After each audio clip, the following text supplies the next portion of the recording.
रायगड महाराष्ट्रासह देश विदेशातील ताज्या बातम्या पाहण्यासाठी मॅक्स इंडिया लाईव्ह चॅनलला सबस्क्राईब करा आणि बेल आयकॉन दाबायला विसरू नका. प्रेमाचा मार्ग पोटातून जातो. कुणाल चव्हाणचा अनोखा रोटी डे. आजचा तरुण पिढीचा आयडॉल कुणाल रवींद्र चव्हाण. 14 फेब्रुवारी म्हणजे व्हॅलेंटाईन डे. असं म्हणतात की प्रेमाचा मार्ग पोटातून जातो. तहानलेल्यांना पाणी, भुकेल्या जीवाला अन्न, याच उदांत भावनेतून पुढे आला तो रोटी डे. कुणाल रवींद्र चव्हाण व सहकाऱ्यांचा अनोखा रोटी डे आता राज्यात चर्चेत आलाय. आपण ज्या समाजात राहतो त्या समाजाचे आपण काहीतरी देणे लागतो.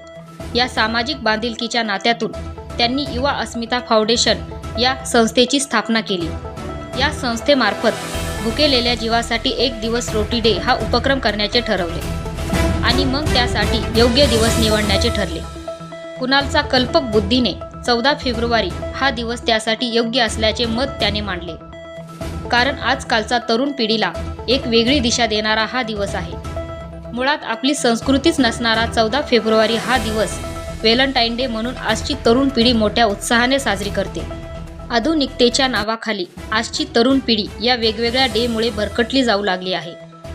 आजच्या तरुण पिढीला अशा संस्कृतीपासून परावृत्त करण्यासाठी तरुणांनी या दिवशी रोटी डे साजरा करावा म्हणून त्याला हा दिवस योग्य वाटला.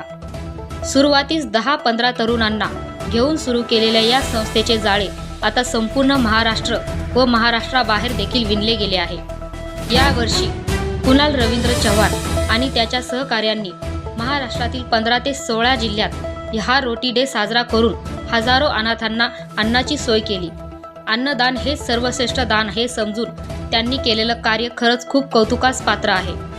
असे संस्काराचे धडे कुठल्याच पाठ्यपुस्तकाच्या धड्यात दिले जात नाहीत. ते येतात ते आईच्या उदातून, तिने दिलेल्या संस्कारातून. आपल्या कार्यकर्तृत्वाने त्यांनी देखील शिक्षण क्षेत्रात अल्पावधीतच मोठं नाव केलं आहे. अशा या कर्तृत्वान तरुणास मानाचा सलाम. भविष्यात कुणालच्या हातून असेच तरुणांना दिशा देणारे काम घडो, असेच आशीर्वाद व शुभेच्छा त्याला मिळताना दिसत आहेत. Dhammasheel Sawant, news bureau, Raigad. दादा जेवण चांगलं आहे का हो?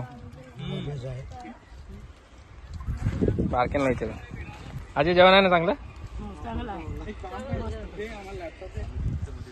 दोस्तों ये देखो कैसे ये लोग रहते हैं, इसलिए हम इनको साल में एक बार तो भी खाना देने को आते हैं, क्योंकि कंडिशन देखो दोस्तों. मित्रांनो, आता आपण आलेलो आहोत वीर आदिवासी वाडीला, जिथे आपण मागच्या दिवाळीमध्ये कलर वगैरे करून दिला होता.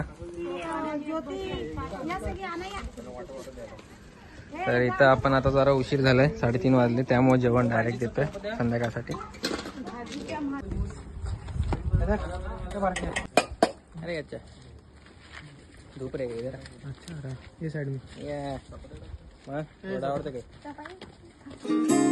पता नहीं किस रूप में आकर नारायण मिल जाएगा. निर्मल मन के दर्पण में वह राम के दर्शन पाएगा. पता नहीं किस रूप में